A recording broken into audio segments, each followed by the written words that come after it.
I'm back to another album review. Today's review is on The Cleansing by Suicide Silence. This is the band's debut album, and as an added bonus, my copy is the Ultimate Edition, which was released in 2022. The album was recorded and produced in 2007 by John Travis at King Size Sound Labs in Los Angeles. The assistant engineer was Richard Robinson. It was mixed and mastered by Tu Madsen at Ant Farm Studio in Denmark. The album cover was made by Dave McKean. The album was released on September 18th, 2007 on Century Media Records, which is the same label that Napalm Death are with. Fun fact, Napalm Death is one of the bands that these guys took inspiration from. On a side note, this band got a new lead guitarist and a new drummer for this album. The lead guitarist is Mark Halem, and the drummer is Alex Lopez.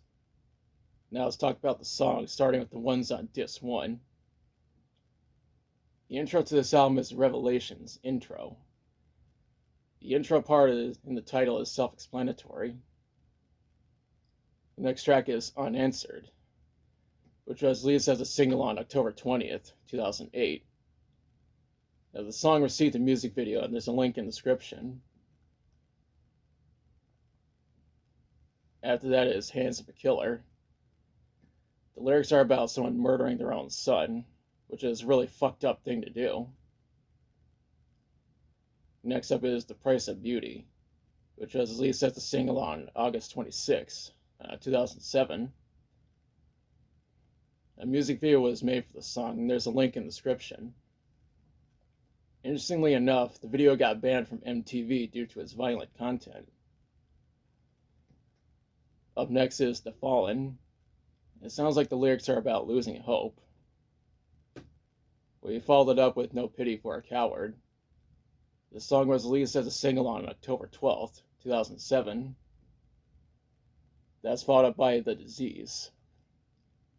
The song is about a disease being a one-man army spreading everywhere and destroying everything.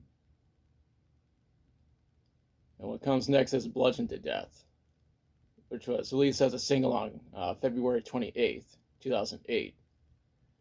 A music video was made, and there's a link in the description. What comes after that is Girl of Glass. The lyrics mention that the glass breaks and is later thrown into heaven. What's next is In a Photograph. The lyrics mention screaming someone's name in the sky. What's after that is Eyes Sewn Shut. I think this is a reference to the end of the music video for Man in the Box by Alice in Chains, where that guy's eyes were sewn shut. The following track is Green Monster. I believe the song is referring to money being the green monster because the lyrics mention that the rich get richer.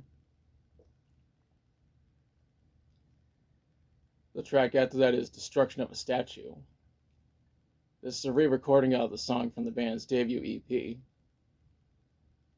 The track that follows is A Dead Current.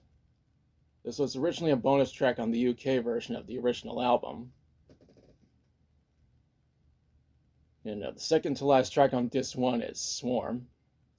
This is a re-recorded version of the song from the band's debut EP. The last track on Disc 1 is Engine Number 9. This is a Deftones cover. Speaking of which, these guys took inspiration from Deftones. This cover was produced, mixed, and mastered by Michael Keane. That's it for Disc 1. Now for Disc 2. The first 8 songs were recorded live at La Locomotive at Paris, in Paris, France, on February 17th, 2008. These songs are Unanswered, Bludgeoned to Death, The Price of Beauty, Swarm, No Pity for a Coward, Green Monster, The Fallen, and Destruction of a Statue. The last 4 songs are the instrumental rehearsals that were recorded in 2006 on a cassette tape in Chris Garza's garage. These songs are Hands of a Killer, In a Photograph, The Fallen, and Untitled. When researching this album, I read that it peaked at number 94 on the Billboard 200 and number 13 on the US top hard rock albums. The album mostly received positive reviews from critics. Now for my thoughts. I really like this album.